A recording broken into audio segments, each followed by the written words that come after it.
بعض دفعہ نہیں معاف ہوتا یار. میں اکثر و بیشتر یہ بات کیا کرتا ہوں اور یہ بات کہتا ہوں کہ آپ معاف کر دیا کریں.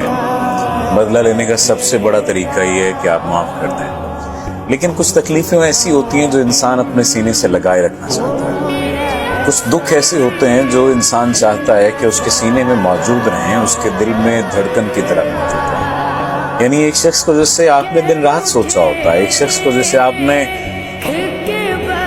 ملنے کے لیے جانے کیا کیا کیا ہوتا ہے, جسے آپ نے پانے کے لیے جانے کیا کیا کھویا ہوتا ہے, وہ شخص جب سامنے ہوتا ہے تو وہ پھر آپ کا نہیں ہوتا. یا سامنے ہو تو آپ کا ہوتا ہے اور آنکھ سے اوجھل ہو جائے تو پھر آپ کا نہیں ہوتا.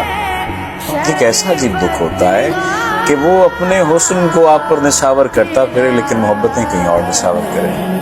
ایک ایسا عجیب دکھ ہے کہ وہ آپ کے لیے جان و مال لگاتا پھرے لیکن دل نہ لگائے.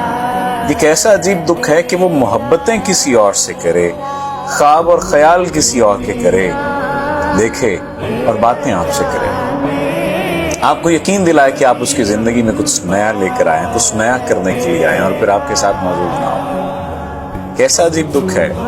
کچھ دکھ مجھے لگتا ہے کہ انسان کے اندر موجود ہوتے ہیں اور وہ اپنی ہی سزا اپنے آپ کو دے رہا ہوتا ہے. وہ یہ سمجھتا ہے کہ وہ دوسرے کو معاف نہیں کرے گا.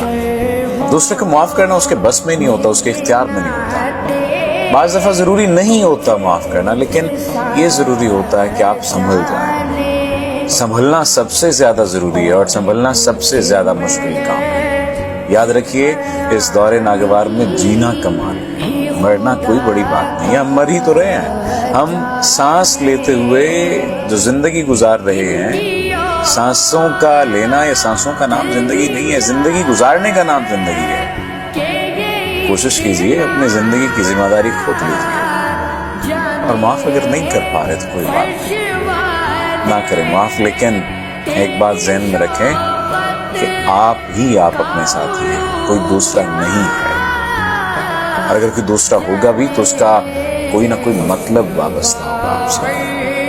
یقین مان لیجیے ہو سکتا ہے اس بات سے آپ اختلاف کریں, لیکن ایسا ہے. جتنی جلدی اس حقیقت کو تسلیم کر لیں گے اتنی جلدی آپ کی زندگی میں آسانی آ جائے گی.